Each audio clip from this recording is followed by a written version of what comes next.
everyone, my name is Kimberly Zhang, and today I will be presenting on the threats of antibiotic resistance, focusing on fluoroquinolones. Before I begin, here's a little bit about me. I'm a rising sophomore at San Marino High School, which is located in San Marino, Los Angeles, California. Some of my extracurriculars include participating and holding club leadership positions in clubs like Science Olympiad, Key Club, Girl Up, and Crochet Club. Outside of school, I also play the piano and I have performed in Carnegie Hall. I am also shadowing at a local clinic specializing in internal medicine, and I am currently writing a review paper on the information I'll be presenting on today.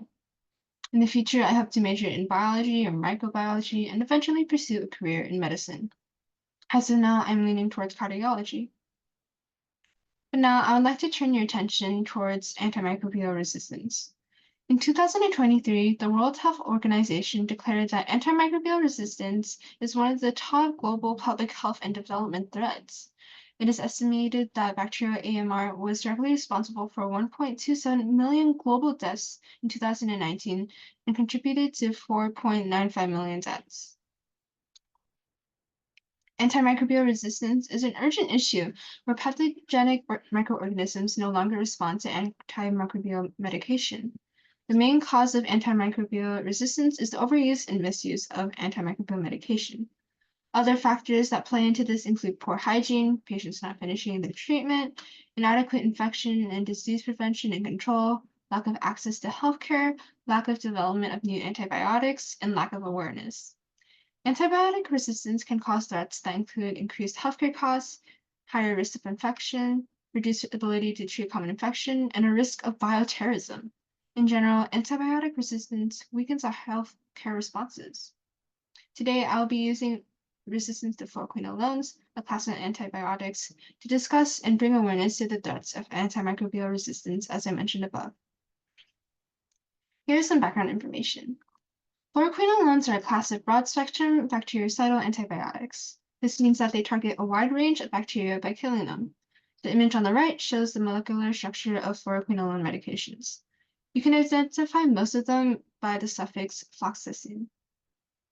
Fluoroquinolones kill bacteria by inhibiting mRNA synthesis and DNA replication by inhibiting type 2 DNA topoisomerase, DNA gyrase, and topoisomerase 4. These actions eventually create incomplete and malfunctioning DNA. Cell death eventually occurs. There are three main mechanisms of fluoroquinolone resistance. This includes target mutations, efflux pumps, and plasmid-mediated resistance.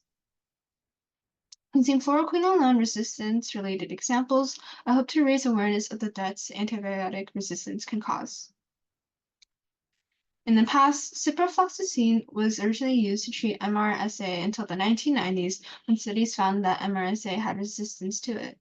Due to this resistance, healthcare costs are affected. About 1.7 billion USD has been used surrounding fluoroquinolone resistance MRSA. Patients would more be able to monetarily access medication as ciprofloxacin was still an option to treat MRSA at the relatively low price of 8 USD for 14 doses of 500 milligrams. Now, vancomycin is the only effective option. A single vial can cost 10 USD, not to mention the cost of supervising intravenous administration.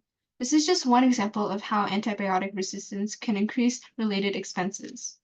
In addition, a study showed that exposure to ciprofloxacin or levofloxacin can be a risk factor for MRSA isolation or the occurrence of MRSA in patient samples. Both cost and increased infection risk show the prevalence of the issue of antibiotic resistance. Additionally, urinary tract infections are common but severe public health problems. Pathogens can vary, but E. coli is the usual cause. Ciprofloxacin can target infections like complicated UTIs and uncomplicated UTIs that have not been able to be treated using other antibiotics.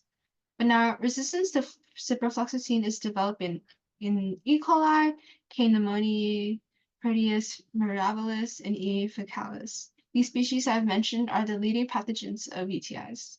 Many other species of bacteria have also developed resistance. Ciprofloxacin becomes less effective due to resistance, and our ability to treat UTIs is threatened. In addition, there were more than 400 million cases of UTIs and more than 200,000 deaths in 2019. Resistance can make UTIs a bigger global health issue in the future. Lastly, anthrax is a highly fatal infection caused by Bacillus anthracis. It can have extremely negative effects on both humans and animals. Ciprofloxacin and levofloxacin both can be utilized as treatment or prevention after exposure to anthrax spores. As resistance to these fluoroquinolones develop, their effectiveness diminishes. This creates a risk of bioterrorism, as we have seen before. In 2001, Amerithax was an event where there were letters laced with anthrax, ultimately causing 17 people to be infected and 5 deaths. This national pharmaceutical stockpile made a deal to gather 120 million ciprofloxacin tablets. Due to the new widespread use of this medication, the risk of antibiotic-resistant development increased. If the antibiotics are no longer as effective as before, there's a higher possibility of using resistant bacteria to conduct another bioterrorism attack. Through this presentation, I hope you have learned more about the global health urgency of antibiotic resistance through specific examples involving fluoroquinolones. Other recent research includes utilizing whole genome sequencing to find specific mutations and clinical studies to survey resistant versus susceptible antibiotics. In the near future, we may be able to research and develop alternatives, such as a fluoroquinolone-related drug that does not rely on the water-metal ion bridge, or utilizing nanotechnology for a different drug delivery system. To help the issue of resistance, the FDA has also been encouraging the development of new antibiotics and improving them, labeling to inform proper usage and promoting public awareness. If you are prescribed antibiotics, please take them as prescribed without skipping doses, saving for other occasions, or taking it when you have a virus. Most importantly, talk with your healthcare professional. Also, practice good hygiene and raise awareness about this issue.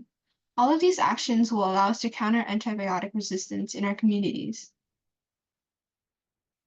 Here are my references. And I would like to thank the Global Health Leaders Conference for this opportunity, my family for always helping and supporting me, and you, the audience, for listening to my presentation. Thank you again. Here's my contact information if you would like to reach out or ask any questions.